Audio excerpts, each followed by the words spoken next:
मतामत को नहीं आज विशेष उपस्थापना मु रंजन आपण पाखरे ये मतामत को नहीं गोटे छोटिया जिनस कहवा चाहूँगी। समय परिवर्तन सहित लोक मैंने आज एत विशृंखलित हो जाए सी निजे जापर नहीं जे तार गोड़ केते तलू तलू खसी खसी जाऊँगी। आप जानी थे जेको जिनस करतु ना कहीं जेको जिनस गोटे लिखतु ना कहीं प्रत्येक जिनस किसी ना कि गोटे मतामत थाए कहीं ना आम तार जहाँ भी कहते जहाँ भी लिखुंट आम चाहती ताकू नहीं लोक अन्य मानकर मतामत कौन कहीं निजे निजे मतामत दियंती बेले बेले आमको से मतामत पचारिया पड़ी था। आम जानवा चाहिए कि मुझे जहाँ कहूँ ता विषय में आपण कौन मतामत अच्छी आपण मैंने कहते मतामत जितेबाला आप शुणा चाहते बा न शुणा चाहूले आपण एमती किसी कम करुँच जो थे किसी गोटे मतामत आसूसी ताकू ठीक रे शुणी नेबा उचित मतामत उपरे कौन मतामत देवा उचित नुहे। जो रिमार्क्स आसूची कौन जड़े लोक आमर कार्य को लेकिन किसी भी मतामत दूची से कम को लेकिन तार निजर चिंताधारा आम पाखे सब्यस्त करने को चाहूँगी से मतामत को लेकिन आमको किसी मतामत देवा उचित नुहे। जदि मतामत को ऊपर आम किसी भी मतामत देउचंती ताहने आम ताकू काउंटर कला भली लगे। काउंटर कौटी करा जाए मन कर जो जड़े मो ना गोटे केस करिछि जे मु किछि ता प्रति अशालीन व्यवहार करिछि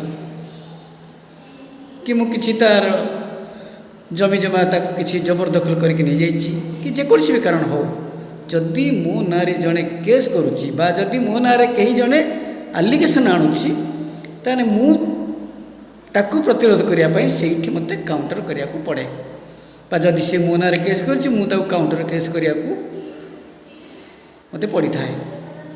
किंतु एठी जड़े जदि मत मतामत दौची सी तो मत काउंटर करने कि तो मत सी किसी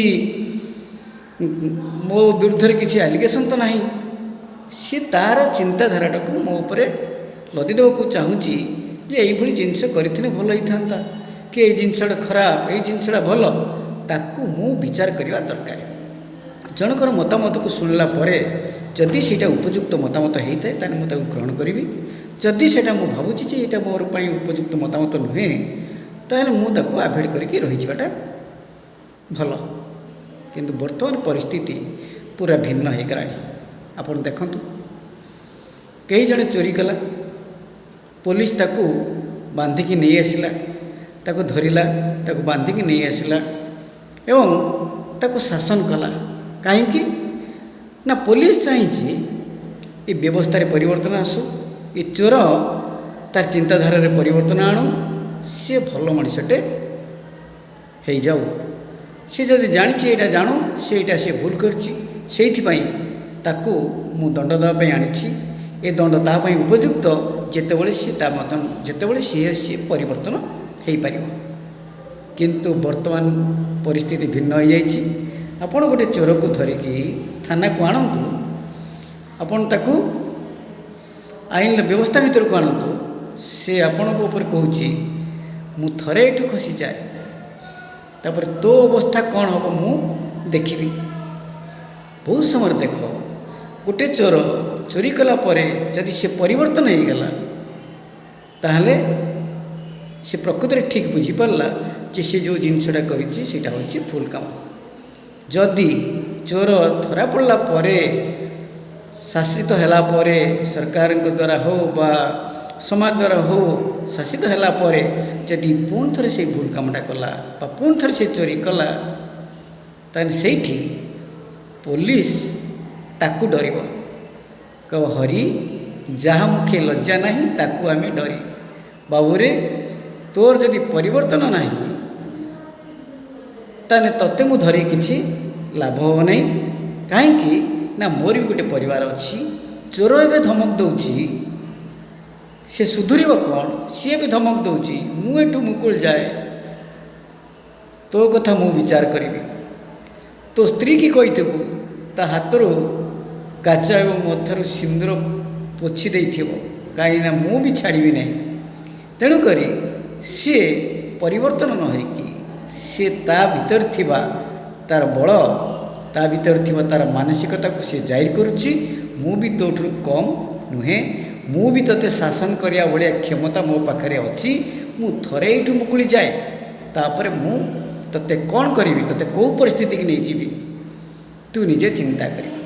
ସେଇଥିପାଇଁ ବର୍ତ୍ତମାନ ଯେତେବେଳେ ମତାମତ ଉପରେ ଆଉ ଗୋଟେ ମତାମତ ଆସିଲା, ଯେତେବେଳେ ଜଣେ ଯଦି ଭୁଲ କରୁଛି, ସେ ଭୁଲ ଉପରେ ସେ ଯଦି ଆହୁରି ଚୋରି ଉପରେ ସିନା ଚୋରି କରିବାକୁ ଚାହିଁଲା, ସେଇଠି କ୍ଷମତା ବି ବର୍ତ୍ତମାନ ନରମି ଯାଉଛି। ସିଏ ବି ଗୋଟେ ପରିବାର ଅଛି, ସିଏ ଚାହୁଁନି ଯଦି ଏ ଲୋକ ପରିବର୍ତ୍ତନ ହେବ ନାହିଁ, ସିଏ ଚାହୁଁନି ତାକୁ ଆଉ ପରିବର୍ତ୍ତନ କରିବା ପାଇଁ। ବରଂ ସିଏ କହୁଛି, ହରି ଯାହା ମୁଖେ ଲଜ୍ଜା ନାହିଁ ତାକୁ ଆମେ ଡରି, ମୁଁ ତୋତେ ଡରୁଛି, ମୁଁ ଏ ବ୍ୟବସ୍ଥାକୁ ଡରୁନାହିଁ, କାହିଁକିନା ମୁଁ ଏ ବ୍ୟବସ୍ଥା ଭିତରେ ଅଛି। ମୁଁ ଜାଣିଛି ମୁଁ ଚାହିଁଲେ ତୋତେ ପନିସମେଣ୍ଟ ଦେଇପାରିବି, କିନ୍ତୁ ମୁଁ ତୋତେ ଡରୁଛି। ଏତେ ପରେ ବି ତୁ ଯଦି ସୁଧୁରିବୁ ନାହିଁ, ତୁ ଯଦି ସେଇ ଭୁଲ କରିବା ପାଇଁ ଚାହୁଁଛୁ, ତାହେଲେ ମୁଁ ତୋତେ ଆଉ ସୁଧୁରିବି କାହିଁକି? ବରଂ ତୁ ଯେଉଁ ନର୍କ ଭିତରେ ଅଛୁ, ସେଇ ନର୍କ ଭିତରେ ଘାଣ୍ଟି ହେଉଥା। ତେଣୁକରି ଯେଉଁଦିନ ମତାମତ ଉପରେ ମତାମତଟି ଆସିଲା, ଯେଉଁଦିନ ମତାମତକୁ ନେଇକି କାଉଣ୍ଟର ହେଲା, ତୁମକୁ ଜାଣିବ ଯେ ସେ ନର୍କ ଅଭିମୁଖେ ଯାଉଛି, ତାକୁ ସେ ନର୍କ ଭିତରେ ଛାଡ଼ିଦେବା ଉଚିତ। ସେଭଳି ଲୋକଙ୍କ ଠାରୁ ଦୂରେଇ ରହିବା ଉଚିତ। ଯଦି ପ୍ରକୃତ ଜଣେ ମଣିଷ ଜଣଙ୍କର ମତାମତକୁ ବିଚାର କରିବା ଦରକାର, ତାର ଚିନ୍ତାଧାରା ମୋ ଚିନ୍ତାଧାରା ସହିତ ଯଦିଓ ସମାନ ନ ହେଉଛି, ସେ କାହିଁକି ଏଇଭଳି ଏକ ଚିନ୍ତାଧାରା ମୋ ମନ ଭିତରେ ପୁରେଇବା ଚାହୁଁଛି, ମୋତେ କହିବା ପାଇଁ ଚାହୁଁଛି, ତାକୁ ମୋତେ ସ୍ୱୀକାର କରିବା ଉଚିତ। ଆଜିର ଏ ଉପସ୍ଥାପନା ଆପଣଙ୍କୁ କେମିତି ଲାଗିଲା ନିଶ୍ଚିତ ଭାବରେ ମୋତେ କମେଣ୍ଟ କରି ଜଣାଇବେ। ରହୁଛି, ନମସ୍କାର।